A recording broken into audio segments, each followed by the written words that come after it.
Hello everyone, this is Jen Kreder. It is late October 2015 and I'm making this video to explain the midterm exam, which I've given in years past, and this year I altered it a little bit, so the materials that were provided as background information are a little bit different than what's in the question itself. So let me explain what I mean. So this year, since I had to move back the midterm a bit, I decided that instead of being so specific about just personal jurisdiction, to inject a little subject matter jurisdiction into this one directly into the question. So I'm going to go to the call of the question here, and obviously I've altered a little bit how this looks from the exam because I can't fit each of these whole pages onto a slide. So the call of the question is right here. Can Delicious bring this suit in federal court in Topeka? So in years past, I used to ask specifically whether there was personal jurisdiction here, and this year I added federal court. So what that means is on the midterm outline and on the grading sheet, there would be a little bit of an increased emphasis on subject matter jurisdiction. So when you go to those materials, and you see on page 4, there's discussion of subject matter jurisdiction in the last 2 paragraphs on page 4, but they're part of the strategy issue. But this particular year, I emphasized that more by the time we got to the midterm, and so I would have to increase the number of points that I gave for that. Same on the grading sheet. All of that stuff is on page 2 of the 3 pages. I would have to move that up.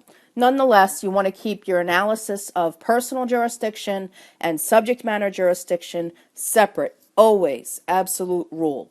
Now, to continue this part of the question, I wrote, assume everything factual asserted in the letter is in fact true, but don't accept any of the letter's legal conclusions. So facts are, who actually was out at the plant, who actually was handing out information, what's their relationship to the freetheanimalsbyforce.com.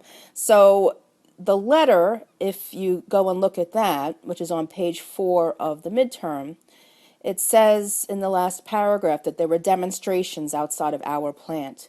And I know your company is behind it, and that I talk about the brother of dues paying subscribers, but nowhere in there is there some sort of legal conclusion about what the relationship of those people actually is to freetheanimalsbyforce.com.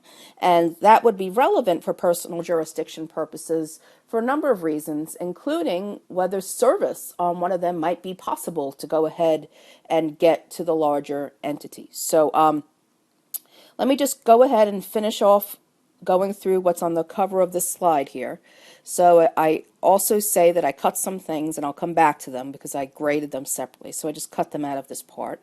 And it says, finally, also attached is the printed screen capture of the website. So here. So I go on and I say, I printed it out, but you won't be able to access. So that the reason that's in there is just so that I can contain the universe of what's potentially relevant in the course of an exam. So there's no significance to the fact that the server crashed and that you won't be able to access it. This is just an academic exercise, but I try to make this midterm as real life as I possibly can, but I need to make it make some sense that you can actually go through and click this stuff. So that's just a little academic exercise so that you can actually answer this question and have there be a limit to it. There's nothing significant for the exam in this paragraph. So with this groundwork having been laid, I will come back later to the 2 paragraphs that talk about strategy and facts. What I'm going to turn to next, and I would like you to go to, is the next video, which covers the letter. Let's go to that next.